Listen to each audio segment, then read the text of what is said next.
KV. Anand இயக்கத்தில் ஜீவா நடிப்பில் 2011ஆம் ஆண்டு வெளியான திரைப்படம் கோ.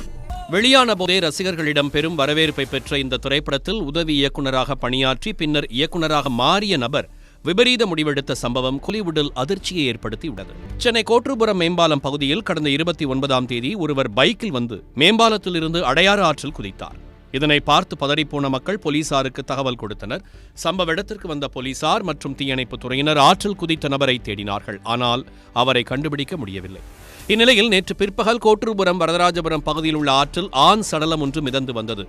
இதை பார்த்து அதிர்ச்சியடைந்த மக்கள் போலீசாருக்கு தகவல் தெரிவித்ததுடன் அது மேம்பாலத்திலிருந்து ஆற்றில் குதித்த நபரின் சடலம்தான் என்பது உறுதி செய்யப்பட்டது. யார் அவர் என விசாரித்த போதுதான் அவர் சினிமா இயக்குனர் கோபிநாத் நாராயணமூர்த்தி என்பது தெரியவந்தது.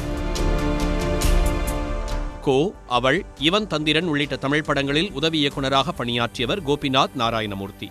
இவர் கோதையின் குரல் என்ற விருது பெற்ற குறும்படத்தை இயக்கியதன் மூலம் கவனம் பெற்றார். சமீபத்தில் நடிகர் ரோபோ சங்கர் நடித்திருந்த தங்க முட்டைகள் என்ற திரைப்படத்தையும் இயக்கியிருந்தார். மேலும் அவர் இயக்கிய ஒரு தெலுங்கு படம் விரைவில் வெளியாக உள்ளது. இந்நிலையில் கருத்து வேறுபாடு காரணமாக அவரது மனைவி கடந்த சில ஆண்டுகளுக்கு முன்பு பிரிந்து சென்றுள்ளார். மேலும் அவரது ஒரே மகனையும் அவர் பெங்களூருவுக்கு தன்னுடன் அழைத்துச் சென்று விட்டார். மகனை பார்க்க இயக்குநருக்கு அனுமதி மறுக்கப்பட்டதாகவும் கூறப்படுகிறது. இது மட்டுமில்லாமல் கோபிநாத் நிதி நெருக்கடியில் இருந்து வந்ததாகவும் தெரிகிறது. இதனால் அவர் மிகுந்த மன உளைச்சலில் இருந்துள்ளார். இதன் நடுவே அவர் இயக்கத்தில் உருவாகி வரும் மலையாள சினிமாவின் படப்பிடிப்பு வேலைகள் நிதி நெருக்கடியால் பாதியிலேயே நின்றுள்ளது. ஏற்கனவே கடும் மன உளைச்சலில் இருந்த கோபிநாத் கமிட்டான படங்களும் பாதியில் நின்று போனதால் கடும் நெருக்கடியை சந்தித்துள்ளார். சென்னை ராயப்பேட்டையில் தாயுடன் வசித்து வந்த கோபிநாத் அடையாறு ஆற்றில் குதித்து விபரீத முடிவை எடுத்துள்ளார். இது தொடர்பாக வழக்கு பதிவு செய்துள்ள போலீசார் கோபிநாத்தின் குடும்பத்தினர் மற்றும் நண்பர்களிடம் விசாரணை நடத்தி வருகின்றனர்.